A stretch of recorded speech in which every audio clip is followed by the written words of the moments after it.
Hello friends, welcome to cooking zone. ಮಾವಿನಕಾಯಿ ಸೀಸನ್ನಲ್ಲಿ ನಿಮಗೆ ಒಂದು ರುಚಿಕರವಾದ ಕಟ್ಟಾ ಮೀಠ ಮಾಡೋದನ್ನು ತೋರಿಸ್ಕೊಡ್ತೀನಿ.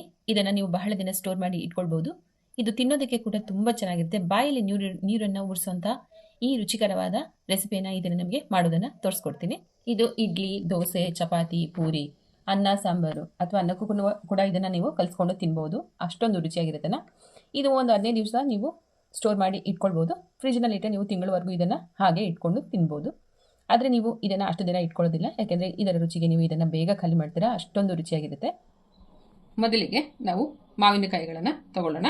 ಯಾವುದೇ ಮಾವಿನಕಾಯಿ ಆದರೆ ಸ್ವಲ್ಪ ಹುಳಿ ಇರೋಂಥ ಮಾವಿನಕಾಯಿ ತೆಗೆದು ಈ ಥರ ತೊಟ್ಟಿನ ಭಾಗವನ್ನು ಸ್ವಲ್ಪ ತೆಕ್ಕೊಂಡು ನಂತರ ಅರ್ಧ ಭಾಗವನ್ನು ತೆಗೆದು ಒಳಗಿನ ವಾಟೆಯನ್ನು ತೆಗೆದುಬಿಟ್ಟು ಒಂದನ್ನು ಅರ್ಧ ಭಾಗ ಮಾಡಿ ನಾನು ಈ ಥರ 4 ಭಾಗಗಳಾಗಿ ಕಟ್ ಮಾಡಿದ್ದೀನಿ. ಇದನ್ನು ಕೂಡ ನಾವು ಇದೇ ರೀತಿ ಕಟ್ ಮಾಡ್ಕೊಳ್ಳೋಣ. ಈಗ ಎಲ್ಲವನ್ನ ಕಟ್ ಮಾಡ್ಕೊಂಡಾಗಿದೆ. ಇದನ್ನು ನಾನು ಜಾರ್ಗೆ ಹಾಕೋತಾ ಇದ್ದೀನಿ.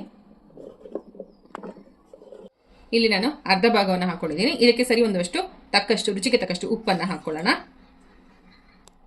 ಖಾರ ನಿಮಗೆ ಎಷ್ಟು ಬೇಕೋ ಅಷ್ಟು ನೋಡ್ಕೊಂಡು ಹಾಕೊಳ್ಳಿ. ನಾನಿಲ್ಲಿ 1 ಟೀ ಸ್ಪೂನ್ ಅಷ್ಟು ಅಚ್ಚಕಾರದ ಪುಡಿಯನ್ನು ಹಾಕೋತಾ ಇದ್ದೀನಿ. ಸ್ವಲ್ಪ ಇಂಗುವನ್ನು ಹಾಕೊಳ್ಳೋಣ.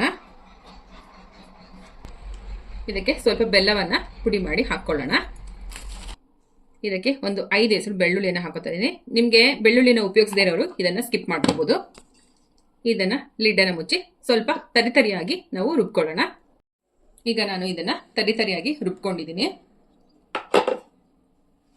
ನೀವು ಹೀಗೆ ರುಬ್ಬುವಾಗ ಉಪ್ಪು ಖಾರವನ್ನು ಮತ್ತು ಸಿಹಿಯನ್ನು ನೋಡಿಕೊಂಡು ರುಬ್ಕೊಳ್ಳಿ. ಕನ್ಸಿಸ್ಟೆನ್ಸಿ ಈ ರೀತಿ ಇದ್ದರೆ ಸಾಕಾಗುತ್ತೆ. ಇದನ್ನು ನಾನು ಒಂದು ಬೌಲ್ಗೆ ತೆಕ್ಕೋತಾ ಇದ್ದೀನಿ.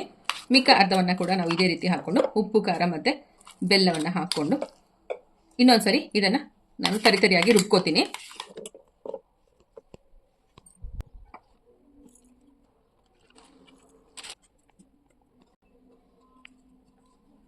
ನೀವು ರುಬ್ಬುವಾಗ ಇದಕ್ಕೆ ನೀರನ್ನು ಹಾಕೋಬೇಡಿ, ಹಾಗೆ ರುಬ್ಕೊಳ್ಳಿ. ಈಗ ನಾನು ಬಾಣಲೆಯನ್ನು ಇಟ್ಕೊಂಡು ಸ್ಟವನ್ನು ಆನ್ ಮಾಡ್ಕೊಂಡಿದ್ದೀನಿ. ಇದಕ್ಕೆ ನಾನು ಸ್ವಲ್ಪ ರಿಫೈಂಡ್ ಆಯಿಲನ್ನು ಹಾಕೋತಾ ಇದ್ದೀನಿ. ನಾನು ರುಬ್ಬಿಕೊಂಡಿರೋಂಥ ಈ ಮಾವಿನಕಾಯಿಯ ಮಿಶ್ರಣವನ್ನು ಇದಕ್ಕೆ ಹಾಕೋತಾ ಇದ್ದೀನಿ. ನೀವು ಇದನ್ನು ಹಾಗೆ ಕೂಡ ತಿನ್ಬೋದು, ಆದರೆ ನೀವು ಈ ರೀತಿ ಮಾಡಿ ಇಟ್ಕೊಂಡ್ರೆ ಇದು ತುಂಬ ದಿವಸ ಕೆಡದೆ ಹಾಗೆ ಚೆನ್ನಾಗಿರುತ್ತೆ. ಈಗ ಎಲ್ಲವನ್ನ ನಾನು ಇದಕ್ಕೆ ರುಬ್ಬಿದ ಮಿಶ್ರಣವನ್ನೆಲ್ಲ ಹಾಕೊಂಡಿದ್ದೀನಿ. ಇದನ್ನೆಲ್ಲವನ್ನೇ ಚೆನ್ನಾಗಿ ಮಿಕ್ಸ್ ಮಾಡಿಕೊಂಡು ಸ್ವಲ್ಪ ಚೆನ್ನಾಗಿ ಇದನ್ನು ಬೇಯಿಸ್ಕೊಳ್ಳೋಣ.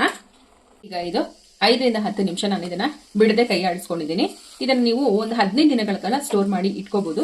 ನೀವು ಫ್ರಿಜ್ನಲ್ಲಿ ಇಟ್ಕೊಂಡ್ರೆ 1 ತಿಂಗಳ ಕಾಲ ಕೂಡ ಇದು ಚೆನ್ನಾಗಿರುತ್ತೆ, ಕೆಡೋದಿಲ್ಲ. ಆದರೆ ನೀವು ಅಷ್ಟು ದಿನ ಇದನ್ನು ಇಡೋದಿಲ್ಲ, ಬೇಗನೆ ತಿಂದು ಖಾಲಿ ಮಾಡ್ತೀರಾ, ಅಷ್ಟೊಂದು ರುಚಿಯಾಗಿರುತ್ತೆ. ಈಗ ಇದಕ್ಕೆ ಸ್ಟವನ್ನು ಆಫ್ ಮಾಡಿಕೊಂಡು ಸರ್ವಿಂಗ್ ಬೌಲ್ಗೆ ತೆಕ್ಕೊಳ್ಳೋಣ. ಇದನ್ನು ಆದಷ್ಟು ನೀವು ಸಣ್ಣ ಊರಿನಲ್ಲೇ ಇಟ್ಕೊಂಡು ಮಾಡ್ಕೊಳ್ಳಿ, ಅಥವಾ ದಪ್ಪ ತಳದ ಪಾತ್ರೆಯನ್ನು ಇಟ್ಕೊಂಡು ಬೇಕಾದ್ರೂ ಕೂಡ ಇದನ್ನು ನೀವು ಮಾಡ್ಕೊಳ್ಳಿ. ತಳ ಹತ್ತೋ ಚಾನ್ಸ್ ಇರುತ್ತೆ, ಅದರಿಂದ ನೀವು ಬಿಡದೆ ಕೈ ಆಡಿಸ್ಕೋಬೇಕಾಗುತ್ತೆ. ತಿನ್ನೋದಕ್ಕೆ ಮಾತ್ರ ಇದು ತುಂಬಾ ರುಚಿಯಾಗಿರುತ್ತೆ. ಇದನ್ನ ಹಸಿಯಾಗಿ ಕೂಡ ತಿನ್ಬೋದು, ಚೆನ್ನಾಗಿರುತ್ತೆ. ಆದರೆ ನೀವು ಸ್ಟೋರ್ ಮಾಡಿ ಇಟ್ಕೊಳ್ಳೋಕ್ಕಾಗಲ್ಲ. ನೀವು ಈ ರೀತಿ ಬೇಯಿಸಿ ಇಟ್ಕೊಂಡ್ರೆ ಇದನ್ನ ನೀವು ತುಂಬಾ ದಿನಗಳ ಕಾಲ ಇಟ್ಕೊಂಡು ಬಳಸ್ಕೋಬಹುದು. ಈಗ ಇದೆಲ್ಲ ಚೆನ್ನಾಗಿ ತಣ್ಣಗೆ ಆಗಿದೆ. ಇದನ್ನು ನಾವು ಒಂದು ಸ್ಟೋರೇಜ್ ಬಾಕ್ಸ್ಗೆ ಹಾಕೊಳ್ಳೋಣ. ಇದನ್ನು ನಾವು ಇಡ್ಲಿ, ದೋಸೆ, ಚಪಾತಿ ಯಾವುದ್ರ ಜೊತೆಗಾದ್ರೂ ತಿನ್ಬೋದು, ಅಥವಾ ಅನ್ನ ಸಾಂಬಾರಿನ ಜೊತೆ ಸೈಡ್ ಆಗಿ ನೀವು ಉಪ್ಪಿನಕಾಯಿ ತರ ಇದನ್ನ ಬಳಸ್ಕೋಬಹುದು. ಇದು ಯಾವುದ್ರ ಜೊತೆಗಾದ್ರೂ ಚೆನ್ನಾಗಿರುತ್ತೆ, ಹಾಗೆ ತಿನ್ನೋದಕ್ಕೂ ಕೂಡ ಚೆನ್ನಾಗಿರುತ್ತೆ. ನೀವು ಇದನ್ನ ಮಾಡ್ಕೊಳ್ಳೋದು ಕೂಡ ತುಂಬಾ ಸುಲಭ. ಈಗ ಮಾವಿನಕಾಯಿ ಸೀಸನ್ ಆಗಿರೋದ್ರಿಂದ ನೀವು ಇದನ್ನ ಒಮ್ಮೆನಾದ್ರೂ ಟ್ರೈ ಮಾಡಿ. ಈ ರೆಸಿಪಿ ನಿಮಗೆ ಇಷ್ಟ ಆಗಿದ್ರೆ ನಮ್ಮ ಚಾನಲ್ನ ಲೈಕ್ ಮಾಡಿ, ಶೇರ್ ಮಾಡಿ, ಸಬ್ಸ್ಕ್ರೈಬ್ ಮಾಡ್ಕೊಳ್ಳಿ. ಹಾಗೆ ಕಾಮೆಂಟ್ ಕೂಡ ಮಾಡಿ. ಹೊಸ ರೆಸಿಪಿಗಳಿಗೋಸ್ಕರ ನೋಟಿಫಿಕೇಶನ್ ಬೆಲ್ ಅನ್ನು ಪ್ರೆಸ್ ಮಾಡಿ. Thank you for watching.